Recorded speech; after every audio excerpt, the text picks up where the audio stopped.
House of the Dragon Season 1. Episode 6's deaths will have a big impact on the show's story, moving key pieces in place for the Dance of the Dragons. While Laena Velaryon made Vhagar kill her, Laena Velaryon takes her own life by forcing her dragon, Vhagar, to kill her by using the command Dracarys, in what's one of the most poignant and powerful dragon moments seen in either House of the Dragon or Game of Thrones. It's a scene that flips Aemma's death from House of the Dragon's premiere episode. There, King Viserys I Targaryen made the decision to give his wife a C-section in order to try and save their child, knowing she would not survive it. Here, Laena's husband, Daemon, is asked the same question, but while he hesitates, his choice is rendered moot. It's admittedly not much of a choice, but Laena takes the decision into her own hands, faced with her husband deciding she will die during childbirth or surviving and losing the baby. And either way, little hope of returning to Driftmark as she yearns for, Laena gives herself the Dragon Rider's death she wanted, if much earlier than she had thought. How Laena Velaryon's death is different from the book. Laena Velaryon dies at a similar point in Fire and Blood's story,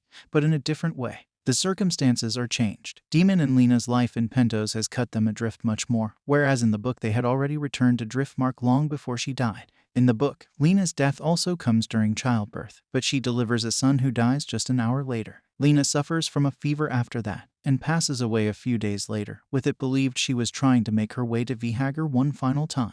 House of the Dragon gives Laena a degree more agency in the story, allowing her some say in her fate while still reflecting both just how dangerous childbirth was for women and the patriarchal society that led to this situation for Laena. How Laena Velaryon's death changes House of the Dragon's story. Lena's death will have an impact on House of the Dragon in a few ways. Aside from the sense of loss felt for the character, it will change the future of Daemon, of House Velaryon, and of her dragon, Vhagar. In the book, Laena and Laenor both die in the same year. Not long after that, Daemon marries Rhaenyra and they have children of their own. Indeed, it's speculated Daemon may have arranged for Laenor's own death, which comes when he's sparring with his lover Carl Corey, who is introduced in episode 6. Rhaenyra and Daemon's romance has already been set up, and it can be assumed that these events will play out in House of the Dragon Season 1's second remaining episodes. From there, Rhaenyra and Daemon will lead the fight for her to be queen. As for Vhagar, the biggest dragon in Westeros, he will be claimed by a new rider at Laena's funeral, bonding with Aemon Targaryen, giving the faction that will support Aegon's claim to the Iron Throne a huge weapon in the war to come.